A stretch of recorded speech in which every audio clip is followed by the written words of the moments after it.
रात के 12 बज चुके थे।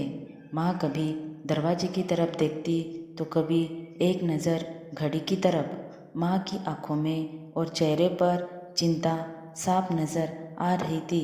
थोड़ी ही देर में दरवाजे की घंटी बजी।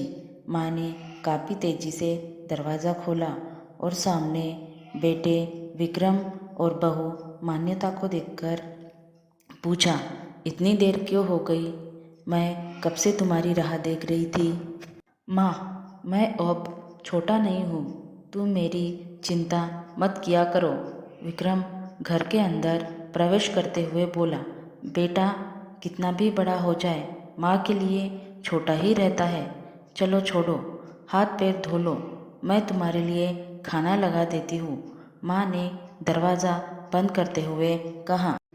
माँ जी, हम बाहर से खाना खाकर आए हैं, आप खा लीजिए, हम सोने जा रहे हैं। बहू मान्यता ने कहा, लेकिन मैंने तो तुम लोगों की पसंद की खीर बनाई है, आओ थोड़ी थोड़ी खा लो।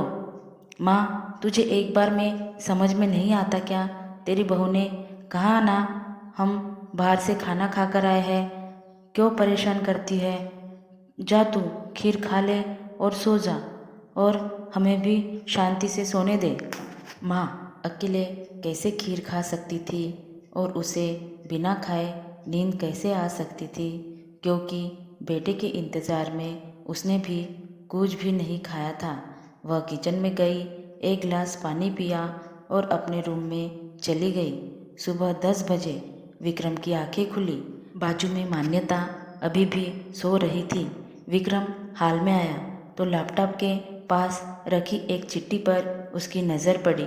यह चिट्ठी किसकी हो सकती है, यह देखने के लिए उसने चिट्ठी खोलकर पढ़ना शुरू किया। मेरे लाल, तू सोच रहा होगा कि एक ही घर में रहते हुए ये चिट्ठी क्यों? मैं तुम्हें बोलकर भी ये बात बता सकती थी। हाँ, बता सकती थी, अगर तू मेरी बातें सुनना चाहता तो। किसी एक्सप्रेस गाड़ी की तरह तू आता है और कुछ ही पलों में निकल जाता है। खैर, वो सब जाने दो। कल तुम्हारा जन्मदिन था, इसलिए मैंने खीर बनाई थी। सोचा कम से कम आज के दिन साथ में बैठकर खाना खाएंगे। मगर मैं यह बात भूल गई थी कि मेरा बेटा बड़ा हो चुका है, तो अपने दोस्तों के साथ पार्टी करके खाना खाकर आया। चलो, मुझे इस बात की खुशी ही हुई। मेरी दवाइयाँ ख़त्म हो गई है। मैंने कुछ दिनों पहले तुझे दवाई की एक चिट्ठी दी थी। अगर वक्त मिले तो वह दवाई मुझे लाकर देना, मुझे थोड़ी राहत हो जाएगी। विक्रम को याद आया कि 4-5 दिन पहले माँ ने एक दवाई की चिट्ठी दी थी।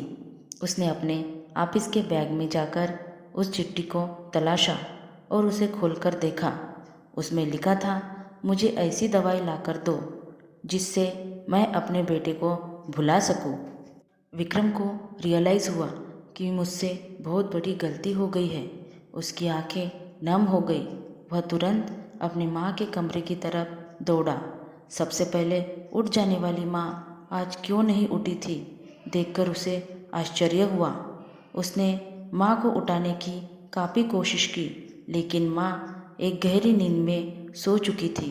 विक्रम के पास फुट फुट कर रोने के अलावा और कोई चारा नहीं बचा।